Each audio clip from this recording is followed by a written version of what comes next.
E aí, galera, vamos começar a nossa primeira aula de Química Básica falando de distribuição eletrônica.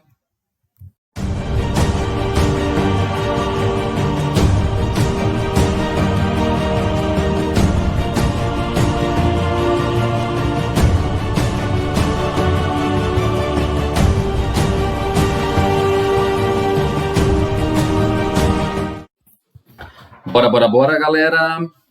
Aqui é o Wanderson A7, do canal Exatistas. E eu vou explicar para você nesse vídeo como que funciona a distribuição eletrônica. Quando se fala em distribuição eletrônica, que é um conteúdo super básico em química, você pensa de cara no diagrama de Pauling, que já está na sua tela prontinho, inclusive com as flechinhas. Para que serve o diagrama de Pauling? Para sacanear, para infernizar a sua vida? Não. Serve também para isso, mas serve para que você faça a distribuição correta dos elétrons de um átomo nos seus devidos lugares. É para isso que serve o diagrama de Pauling. E para que depois você entenda a tabela periódica também. Então vamos lá? Vou dar um exemplo bem prático, um exemplo bem simples, bem pequeno aqui, que é o magnésio, que até a sua avó conhece. Sua avó sabe que o magnésio tem o símbolo Mg. A sua avó já sabe que o número atômico do magnésio é 12. Qual que é o significado disso? Que ele tem 12 prótons, ok? Só isso que significa? Não. Significa que se o magnésio estiver neutro, ele vai ter também 12 elétrons. Que moram onde? Na minha casa? Não. Moram na eletrosfera. Tudo bagunçado? Não, organizado, bonitinho, de acordo com o diagrama de Pauling. Então, uma pergunta super comum em testes, em provas, é escrever a distribuição eletrônica em subníveis de energia. Como é que faz isso? Basta você olhar para o diagrama e seguir as flechinhas. A primeira flechinha passa pelo 1s, depois 2s, depois 2p, 3s, e vai seguindo na diagonal. Isso você já conhece. Então, vamos lá. Primeiro subnível que você preenche, que você coloca elétrons dentro dele, é o 1s.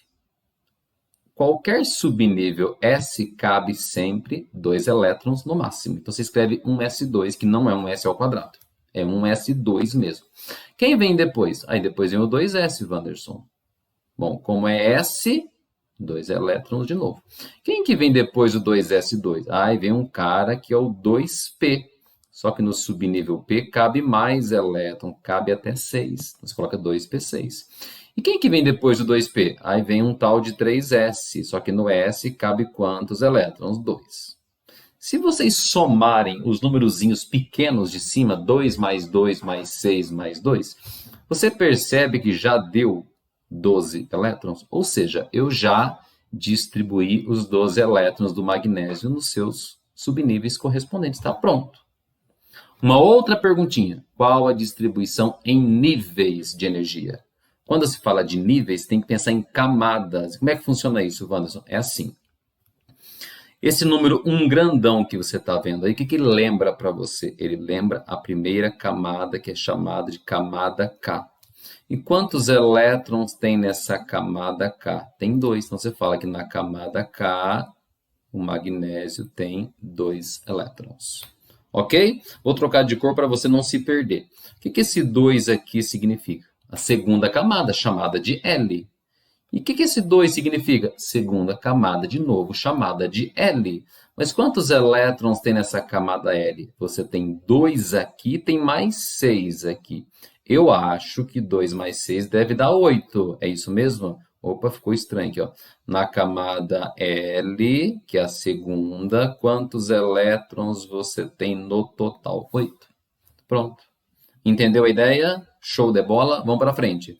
O que esse 3 aqui significa? Representa a terceira camada. E qual o nome dela? O nome dela é M, certo? E quantos elétrons tem dentro dela? Tem 2.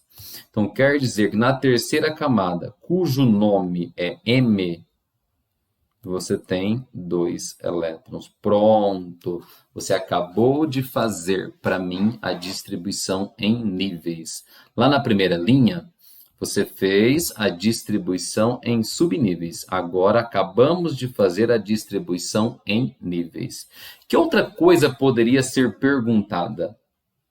Poderia perguntar para você qual é o subnível mais energético. Como é que eu faço isso? Subnível mais energético é o último subnível que você colocou elétron dentro dele. Está aqui. Esse que eu acabei de destacar para você é o subnível mais energético. Outra perguntinha clássica em questões. Qual é? A outra perguntinha show de bola é qual é a camada de valência. A camada de valência é o último nível que tem elétrons, a última camada que contém elétrons, que nesse exemplo que eu te dei é a camada M com 2 elétrons. Nem sempre o subnível mais energético coincide com a camada de valência. Ok? Tudo bem? Então já falei 4 coisinhas aqui: distribuição em subníveis, distribuição em níveis, quem é o subnível mais energético e quem é a camada de valência.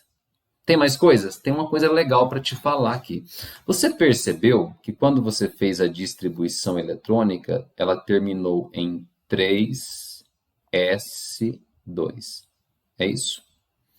Você sabia que olhando para essa informação, você consegue saber onde é que o magnésio mora, sem olhar para a tabela periódica? Mas como assim? Bom, ele terminou com 3s2. Sabe o que significa isso? Que ele tem 3 camadas. E por que ele tem 3 camadas? Porque ele mora na tabela periódica no terceiro período. Terceira linha horizontal. Ah, eu duvido! Se você procurar, na terceira linha da sua tabela tem um cara chamado magnésio. Você percebeu que ele termina com S2? Todo mundo que termina com S2 é porque ele mora onde?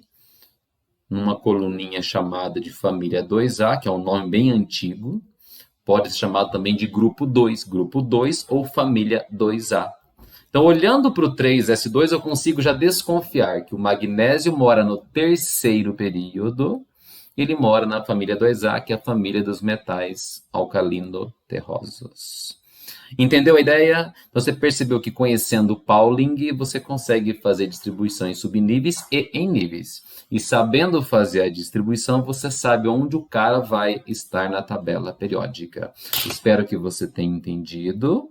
No final, dê o seu like. Um abraço. Fui.